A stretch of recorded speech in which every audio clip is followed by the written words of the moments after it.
welcome to another episode of Nerdy Movie News Roundup, the show where we round up all of the latest news in the world of nerdy movies. Sorry, let me just adjust my camera here. Yeah, we got a good show for you today, hopefully. Unless I mess it up somehow. It's entirely possible. I almost did not get here on time today because I was trying to get like one of the medals in Sifu, the game Sifu. They added this new like arena mode. I was playing Sifu. Almost avoided my responsibilities here, but I got here. Don't even stress your cute little ass off, okay? Don't worry. Let's get started with the news. All right, first off, we got a new trailer for Fast X. This is the second official trailer. I'm not gonna lie, this movie looks stupid, but it looks fun. Yeah, like the last movie, I still enjoyed the last movie, but I do agree with a lot of the criticism surrounding it that it got a little too ridiculous. You know, them going up into space in a car with duct tape on the doors to like keep it insulated or whatever. It was silly. They may have jumped over the shark a little bit, but now it's more grounded movie. If you look at the trailer here, this is all groundedness. And it's appropriately stupid, I guess. But yeah, I don't know. It just looks fun. I don't have really much else to say about it. My prediction though is that Charlize Theron. Let's skip over to that part in the trailer. Where's she at? Where's my girl at? Yeah, here we are. Charlize Theron. I think they're fighting here, but I think that she's going to be inducted into the family by the end of the movie. I think she's going to be eating in Vin Diesel's backyard, and he's going to ask her to say grace or whatever. That's my prediction. We'll see if it comes true. Next up, we have a trailer for American Born Chinese. This is technically a comic book movie because American Born Chinese was a graphic novel.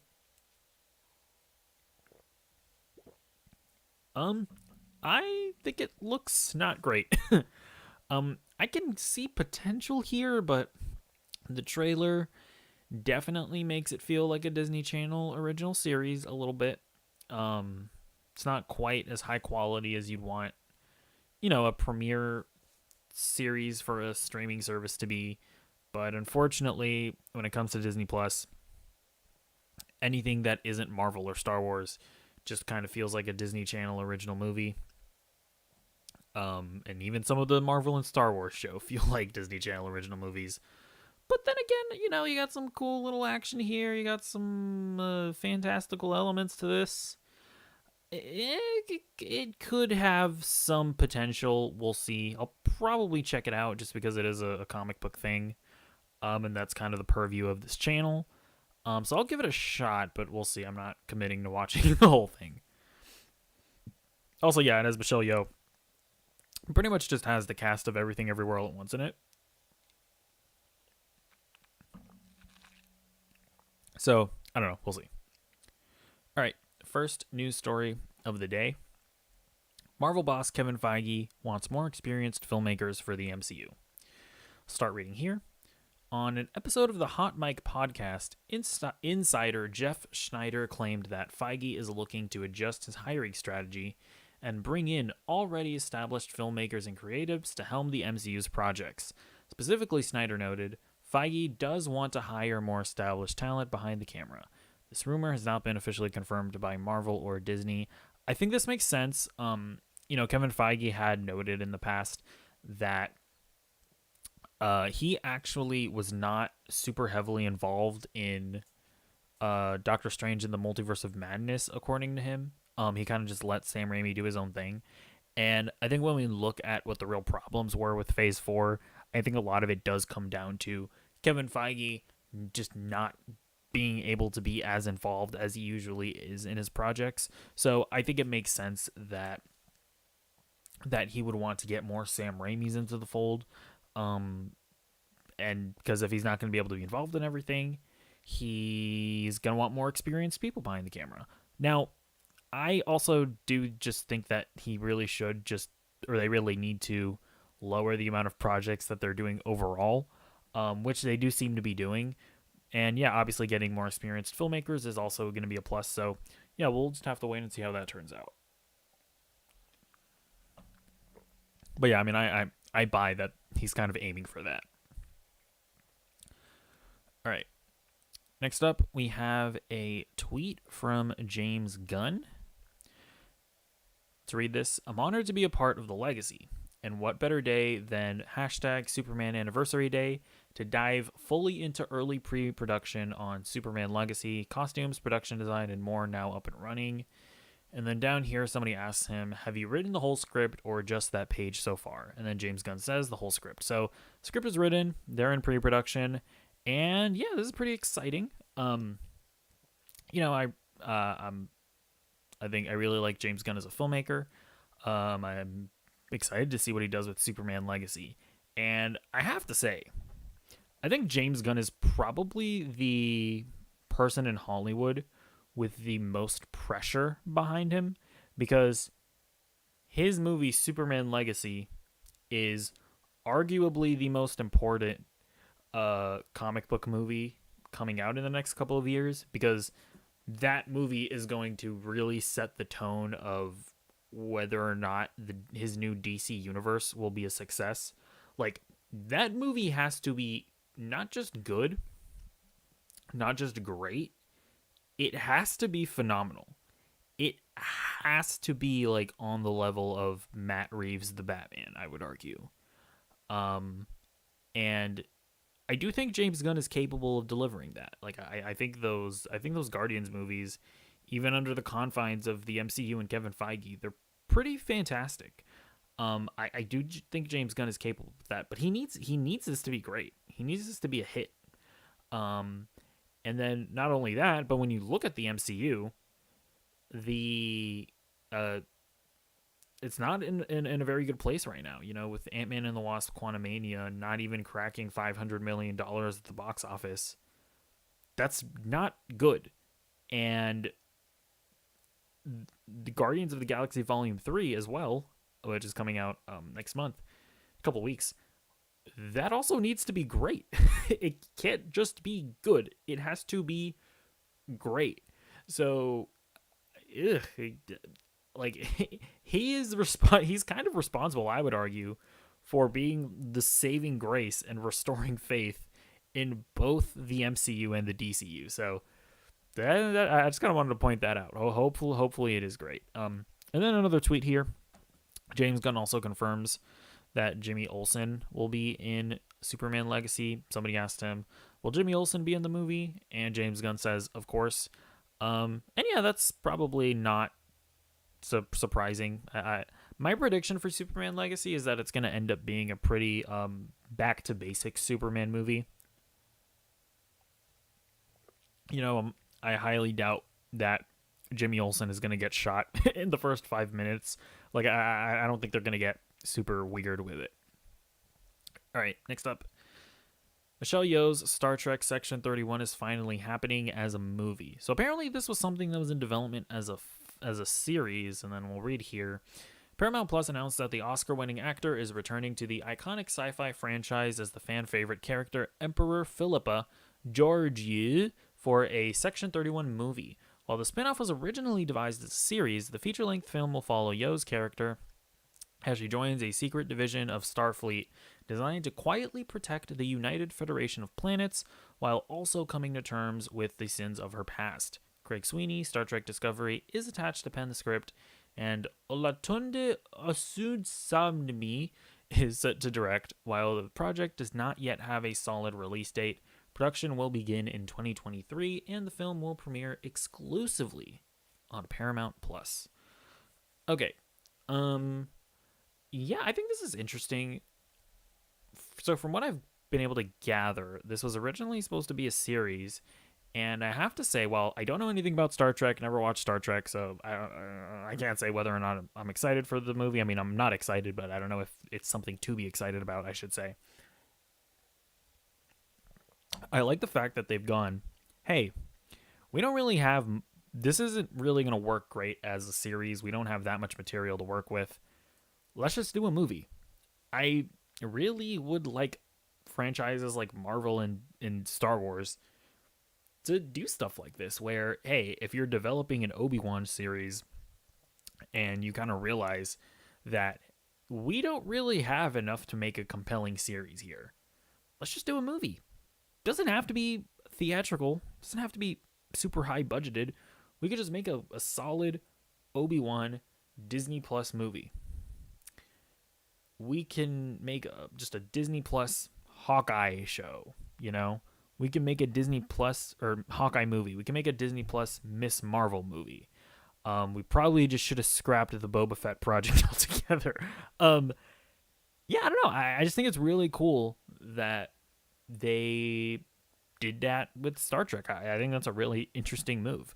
So yeah, I don't know. Hopefully it turns out well, and that kind of sparks a trend here. Okay. Next up, Vincent D'Onofrio is wanting to play Swamp Thing. So we got some tweets down here. So back on April 13th, Vincent D'Onofrio, he tweeted out like an article that somebody just randomly wrote saying that, they think that he would be good as Swamp Thing. And then apparently, as it says here in the article that I'm currently reading from, the retweet drove fans wild with speculation, especially once Gunn liked the tweet. So, or liked D'Onofrio's post. So apparently, James Gunn liked that initial tweet that Vincent D'Onofrio put out. So that is like that's pretty interesting. Like James Gunn is at the very least interested in Vincent D'Onofrio playing this role. And then it says here on April 15th, he just tweeted out, damn, now I can't get Alec Holland off of my mind. So none of this is, by any means confirmation that it's going to happen. But I don't know, just kind of keep your eyes open and your ears not deaf. Maybe we'll hear something soon about Vincent D'Onofrio playing Swamp Thing. All right. Next story we got here from the Sonic Twitter account. He's only been training for his entire life. Production has started on Knuckles, the Sonic movie spin-off series coming to Paramount Plus. So yeah, Knuckles, the Knuckles spin-off show is in production. I have not watched Sonic movies, so I can't say that I'm all that excited about this. But I do want to catch up with them. Apparently they're fine. Apparently, like, if you understand what a Sonic movie kind of should be, then you'll have enjoyment with it. I do think that the struggle that I'll have is that I don't really like Sonic in the first place. But either way, it doesn't really matter because Sonic movie fans are excited for this show, so hats off to you guys. Haha, pun absolutely intended. Okay, next story. Halo veteran Joseph Staten has joined Netflix to make an original AAA game. I'll read his little tweet here. In my work life, there's nothing I love more than collaborating with others to build worlds filled with iconic characters, deep mysteries, and endless adventures, he tweeted on Monday. So today I'm thrilled to announce that I've joined Netflix Games as creative director for a brand new AAA multi-platform game and original IP. Let's go. So I have to say, I am fascinated by Netflix Games because I just don't understand what they're doing. So on the movie division, the president of Netflix recently came out and he kind of doubled down on the fact that they're not looking to put their movies in theaters. They're looking to keep their movies just on Netflix, which I think is pretty silly. I think it's been pretty proven with, movies like Top Gun Maverick and stuff like that. It's like when you put your movie out in a theater, you make a bunch of money on it. Your movie gains value by being successful in the theater. And if we're being honest, just people, when a movie is at a theater, people consider it to be more of an official thing than when you put it on streaming. Kind of unfortunate that people think that way, but it is what it is. And then when you put your movie out on streaming, you will have gotten both the benefit of putting out in theater, which is making a bunch of money, and your movie's going to make a splash when it gets to streaming because you are the streaming home of this premiere movie that had a good run in theaters.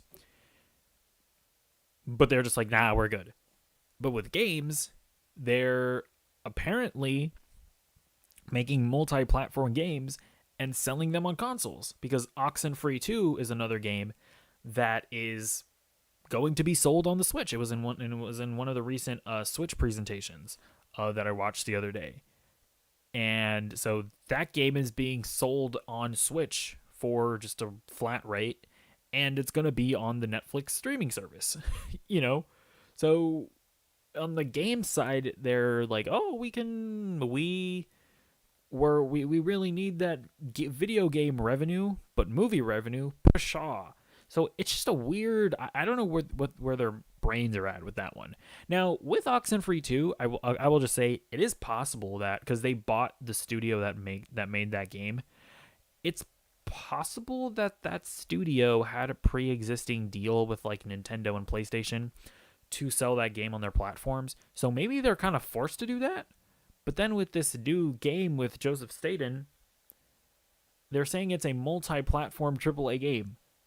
What did they mean by multi-platform? Presumably that means that it's going to be on like PlayStation and Xbox and Steam.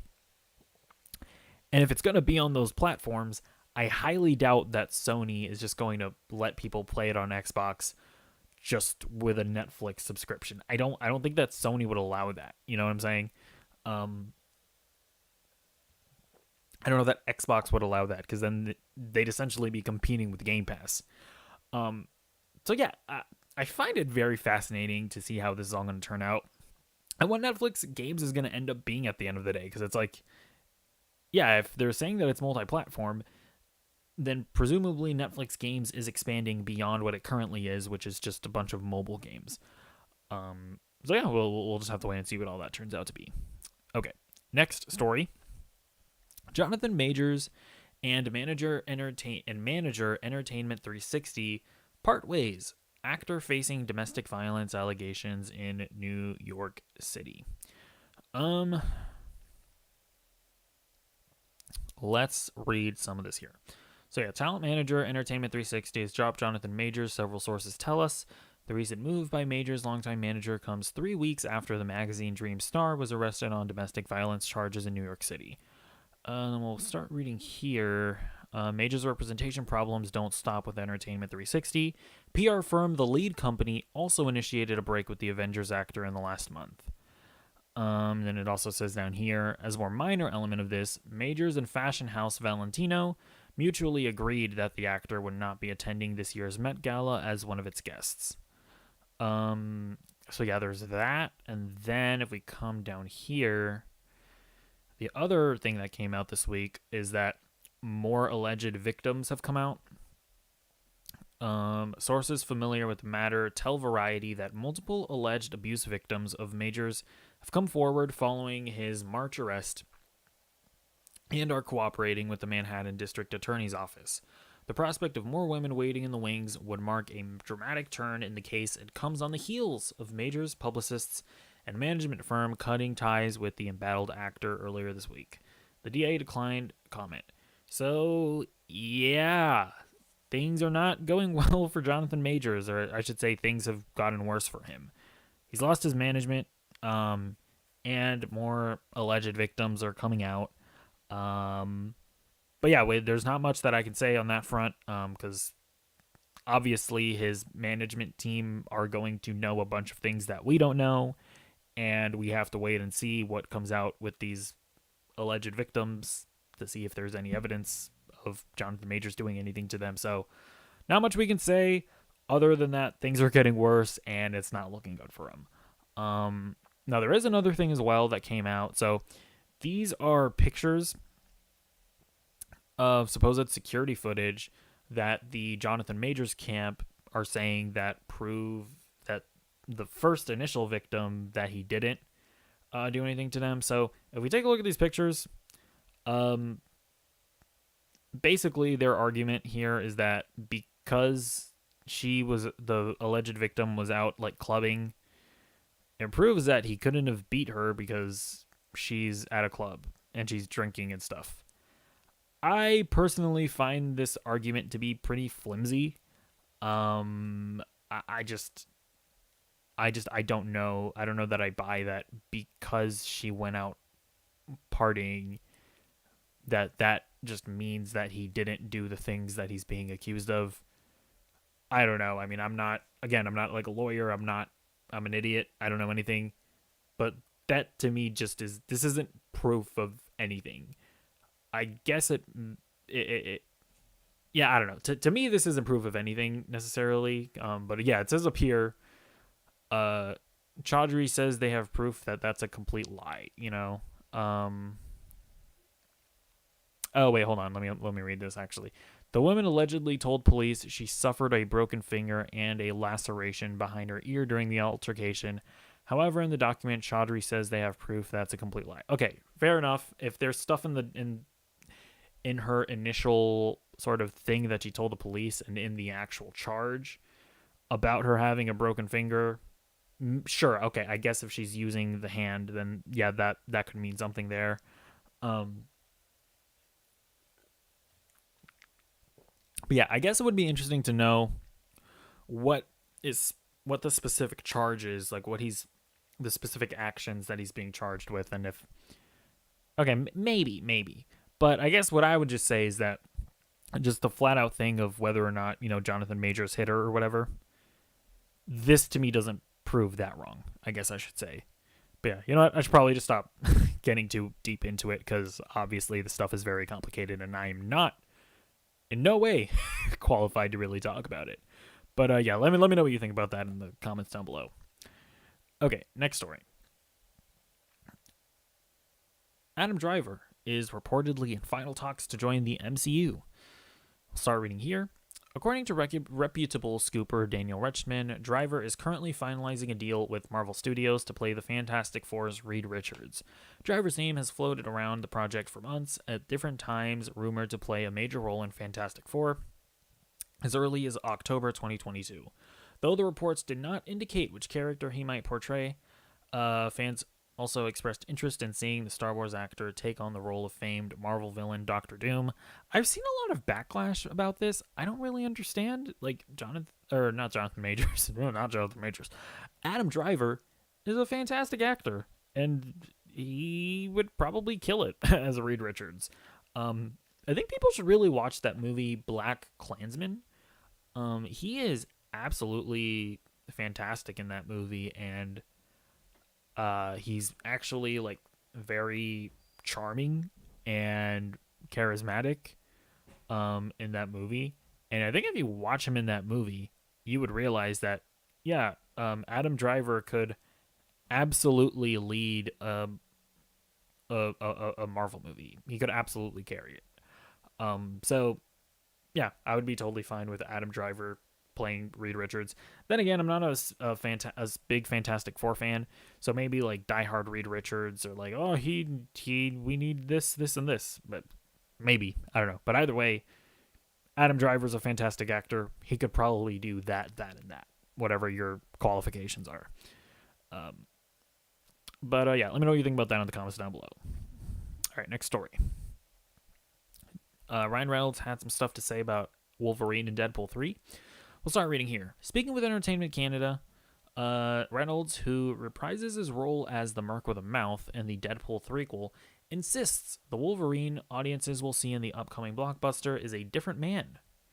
What we pitched him was enough of a divergence from the character that he knows and the character that he's left behind, that it gives him something completely new to play and something that he's really excited to do, he said.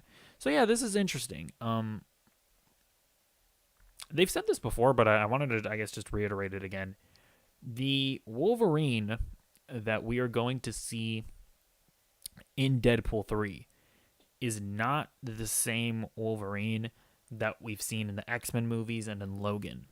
They're not messing with the end of the character in Logan. That definitive ending for that specific Wolverine is still set in stone, not being messed with. The Wolverine that we're getting in Deadpool 3 is a variant of He's a variant Wolverine. He's a completely different character. And I think it's just an important thing for people to think about. Because yeah, it's gonna be interesting to see what differences there are and stuff like that. But really, at the end of the day, it's just an excuse to have your cake and eat it too. To have a satisfying conclusion of the story, but still, do fan service and bring back Wolverine. But yeah, we'll see how it turns out. All right, next up.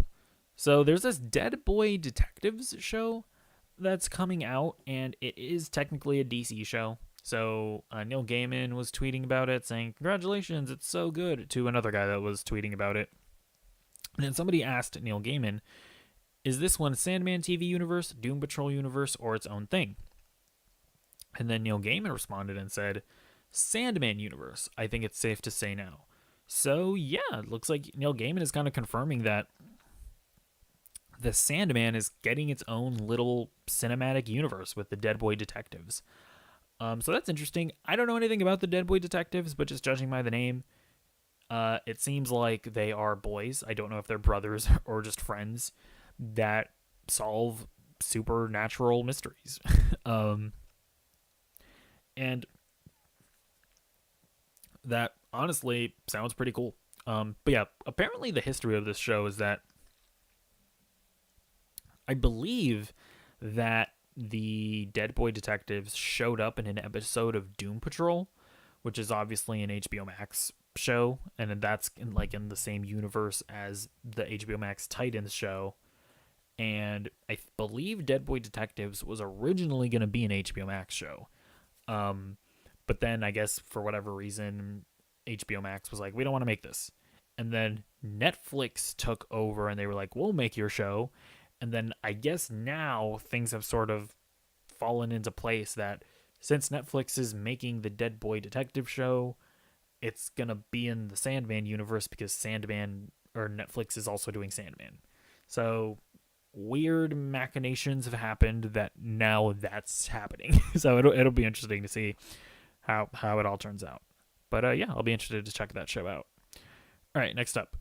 John Boyega will return to Star Wars for Daisy Ridley's Jedi movie. This is a rumor, of course. Okay, let's start reading here. The rumor comes via established scoopers Jeff Schneider and John Roca, who claimed that Boyega will reprise the Finn role in Ridley's as-yet untitled film during a recent episode of their YouTube series, The Hot Mic. Different sources have reached out to me because of this show, and they have said to me that, according to them and what they're hearing, is that John Boyega will be coming back for this movie, Roca said. That's what I'm hearing from a couple of my sources and trusted people I know. Schneider then chimed in to remind Roca that his own sources previously suggested... Whoops, sorry, my camera went out.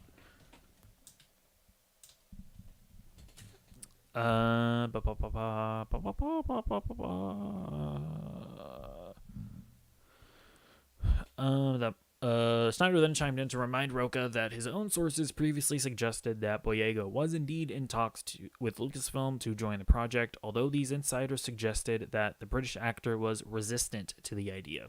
It's worth noting that Boyega is not officially attached to Ridley's unnamed Star Wars production, which means this rumor should be taken with a grain of salt for now. Yeah, of course, any rumor that doesn't come from one of the big outlets like Variety or The Hollywood Reporter or from the studios themselves should always be taken with a grain of salt. But I mean, here's the thing: I believe that these guys were told, they're pretty reliable sources. But I just don't know if I buy that this is actually going to happen, because obviously, from a narrative perspective, if you're going to be doing a Rey movie, it would make sense for Finn to be there, right? Because they're friends and whatnot. But I don't know that John Boyega would want to come back. I mean, he's been pretty explicit in how he was not happy with the way the sequel trilogy turned out, and I just don't know if he'd want to jump back into this pool after being burned, according to him. But then again, money. Money. I mean, he might also be realizing, hey, I like money. You know, none of my movies have been nearly as popular as the Star Wars movies. Why not? Why not do another one? And hey, maybe they have like a banger script and the banger idea for a movie, and they like promised him, hey man, here's your arc that we're gonna write out for you. You're gonna be a Jedi and whatnot.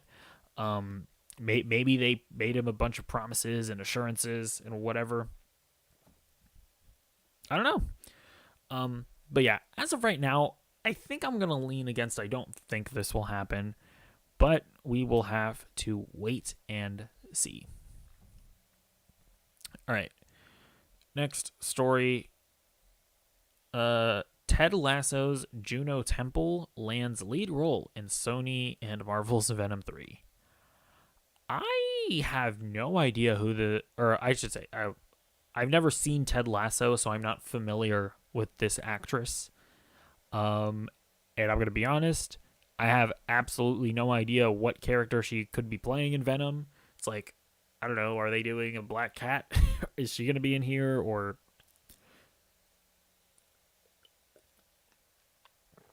I don't know. I'm trying to think. What are like what are female Spider-Man villains that she could possibly be playing? I have no idea. But she might also just be like a brand new character that's just like Eddie Brock's friend or something.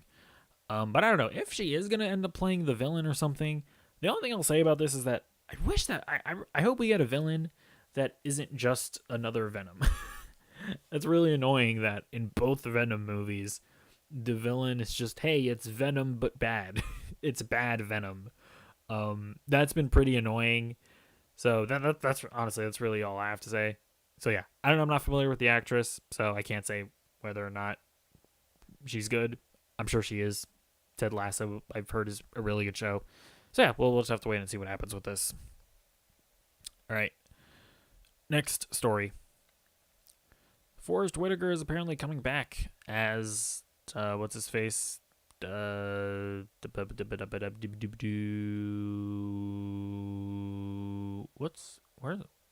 Saw Gerrera? That's his name. Okay, in a recent interview with Comic Book, Whitaker confirmed that he will be reprising his Star Wars freedom fighter in the upcoming second and final season of the Diego Luna-led Disney Plus series. However, it remains unclear if the character will play a bigger part in Andor Season 2 compared to his 2-episode appearance in the first installment, where fans found out that he has been hiding on the planet of Segra Milo following the events of Star Wars Rebels. He mostly shared scenes with Stellan Skarsgård's Rebel Alliance leader Luthen Rael, who visited him to trade a stolen Imperial technology. Yeah, I think I probably would have bet money that he'd be in the second season, because why wouldn't they put him in there? And he probably will have more of a role. My guess is that Andor Season 2 is going to have Andor be like a much more prominent, member of the rebellion. And yeah, we're probably going to see him do a bunch of missions for them and interact with Saw Gerrera and work with him and whatnot. So yeah, this doesn't surprise me in the least. All right, next up we have a really interesting story. Let's start reading here. Content creator and entrepreneur Markiplier has entered production in Austin, Texas on Iron Lung, a new horror film that he's starring in and directing from his own script.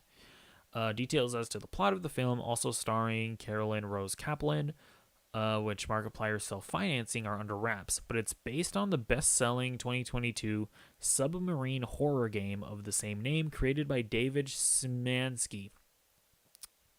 Markiplier is joined as a producer on the project by Will Hyde and Jeff Guerrero. So yeah, this is pretty cool. Markiplier, he's of course he's a YouTuber. He's known for doing like Let's Plays of horror games. And it seems like one of the games that he's played is Iron Lung. I found it out on Steam. It's only like $5, so it seems like it's a really small game, but Markiplier apparently played it and was really taken with it, and he decided to be a Giga Chad and just self-finance a movie. He's directing it and he wrote the script. So yeah, more power to him. Hopefully this comes out good. I'm a little bit skeptical because YouTuber decides to just direct and write the script for his own movie. Seems like it might be a bit too ambitious. I hope he has people around him that he's working with that are like professionals and that are maybe helping guiding him. Just or I don't know. Maybe he has the stuff to really do this. I don't know. But yeah, it's cool to see fellow YouTubers making moves like this and going out and doing their thing. I'll be looking forward to see how it turns out. Okay, next up. Scarlett Johansson is officially done with the MCU. We'll start reading here. Johansson made this proclamation while speaking to Variety, saying, "I'm done. Chapter is over. I did all that I had to do. Also, coming back and playing a character again and again over a decade of time is such a unique experience." During this, Johansson asked her MCU co-star and Pepper Potts actor Gwyneth Paltrow if she was finished with the MCU, to which Paltrow answered that she believed she was, though Johansson joked she could come back at some point, and Marvel Studios is never going to let Paltrow go. I think Gwyneth Paltrow said that she'd be open to it, though. Yeah, I'm sorry. Yeah, I read somewhere else that Gwyneth Paltrow kind of said that she was open to coming back if they asked her, but that she just didn't think they would because she thinks of herself as being too old at 64 to play the role. But Gwyneth Paltrow is open to coming back, but apparently Scarlett Johansson isn't.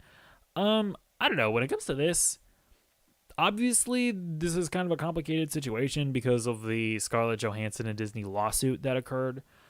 So I'm sure that there is bad blood here. But at the end of the day, business is business. It's like I imagine that if if both parties wanted Black Widow in a movie, they just work it out and make a bunch of money together. And here's the thing. I believe that Scarlett Johansson isn't going to come back to be like a main Avenger again. But I just happen to believe that like we are going to see literally every person that has ever been in a Marvel movie in Secret Wars. And I do think I do believe that Scarlett Johansson will come back for that, at least like in a cameo or like in the final battle she'll come through a portal. I don't know. I have to imagine that she's going to come back in some form or fashion. But I do believe her that she's not going to become like a central figure in the MCU again. But yeah, let me know what you think about that.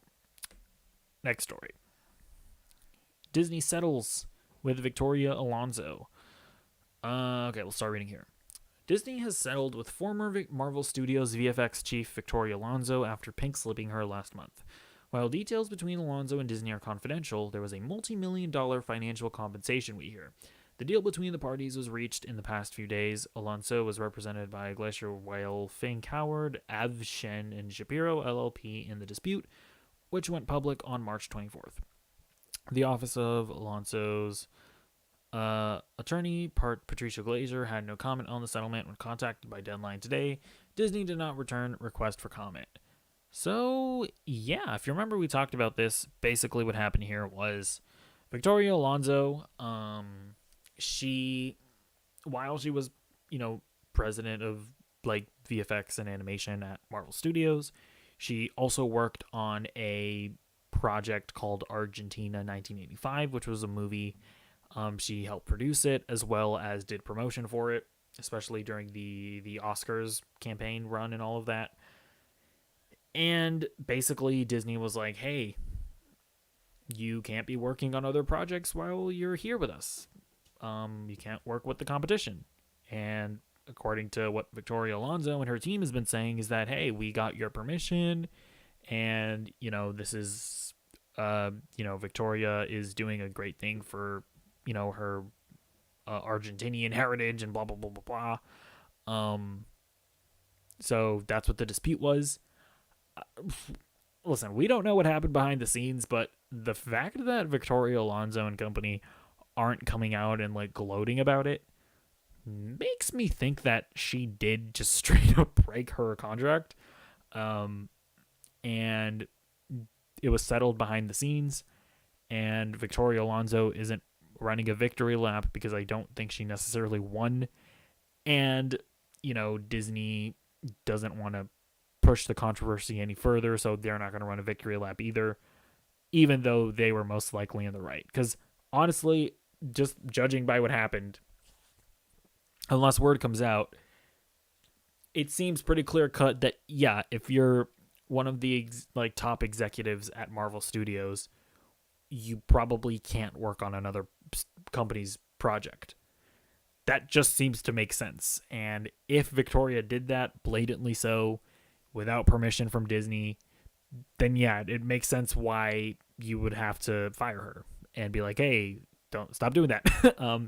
So yeah, but we'll see if anything else comes out of that. But that kind of seems to be the case at the moment.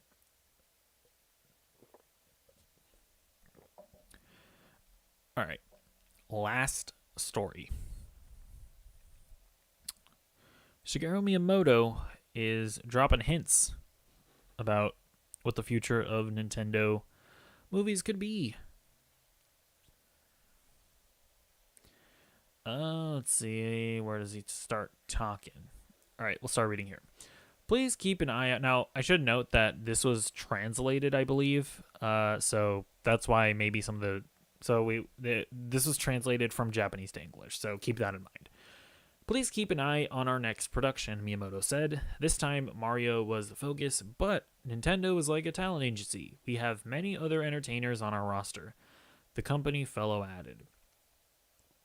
Although Miyamoto did not disclose any further details, he said, there are various ways to develop characters for the screen, including characters that are suitable for film and characters that are well known. So, interesting stuff here. So from this, what we can gather is that obviously they're going to do more stuff. Like, we are going to get more Nintendo movies. And the way that he said, in this first film, we focused on Mario, that indicates to me that when he's talking about future movies here, he is not talking about a Mario sequel, which I'm sure will happen, but he's talking about the other rosters of characters, right? Zelda and Metroid and Star Fox and Pikmin and whatever. So yeah, they are, from what I can gather here, they are openly stating that they will now officially start, doing stuff with their other characters. And yeah, we'll see what happens. It's also interesting that he says that they're like a talent agency, and that let me go back and read exactly what he said. We have many other entertainers on our roster. I kind of hope that means that that these aren't all going to be made by Illumination. Because I'm not gonna lie, I'm in the minority. I wasn't a massive fan of the Mario movie. I liked it. It was fine, but it wasn't a very good movie outside of the references. You know what I'm saying? So like, when it comes to Zelda, for example, I'd like a Zelda movie to be a little bit more earnest than the Mario movie was. I don't. I'd like it. I'd like for it to have a little bit better of a story, a little bit better of a narrative, a little bit more genuine heart to it. You know what I'm saying? And I don't know. Like, I think it would be awesome if they went to, like, I don't know. Like, I think the obvious pick for a Zelda movie would be like Studio Ghibli. But who knows if Studio Ghibli would even want to do something like that. But I would really like to see them go to like Laika Studios, like, and have Laika do a Zelda movie. They made like Kubo and the Two Strings and Coraline. I think that would be sick for them to do maybe like a stop motion Zelda movie in their art style. When it comes to something like Metroid, I think you'd probably want that to have some horror elements to it. Maybe that's probably a project that should be a little bit more serious. maybe go to Netflix for that one. Maybe let Netflix do like a Metroid animated series, like they've done with Castlevania. Um, just be shop your IP around. You don't have to just stick with Illumination, because I think they'll probably end up having to do that at some point anyways, because does Illumination even want to do all those projects? Because yeah, Illumination's obviously, they're happy working with Mario, but they also have their Despicable Me movies and Minions movies, and they also probably want to do their own original stuff like The Secret Life of Pets. So I don't know that Illumination necessarily wants to stick all of their resources onto Nintendo properties. So yeah, my guess is that they're going to have to start shopping their stuff around anyways. And that's where I get a little bit more excited, because hopefully we get better stuff than the Mario movie. But obviously I'm in the minority of not being super jazzed about the Mario movie anyways, so that's just me. But yeah, either way, that is going to be it for this episode of Nerdy Movie News Roundup, the show where we round up all of the latest news in the world of nerdy movies. Yeah, please be sure to come by to the channel every Sunday at 8 p.m. Eastern Standard Time. I hope Eastern Standard Time is the right time zone that I'm in. I should probably look that up before proudly proclaiming, although I'm pretty sure it is. But yeah, every Sunday, come by the channel for the show. Also, check out our other stuff we do, or I say I do everything. I don't have a team. I'll do like some more sporadic content throughout the week. If there's a trailer, I'll do a trailer reaction. If there's something notable that comes out, I'll watch it and review it. I also do like reaction videos to topical content. I'll post gameplay stuff as well. I'm currently playing what's the game called? As Dusk Falls. It's a pretty fun game to do commentary for. I completed Night in the Woods recently. That was a phenomenal game. Really loved that. And yeah, obviously, there's something you have to do. You have to do this. You have to like the video and you have to subscribe. And I will see you in the next video. Goodbye.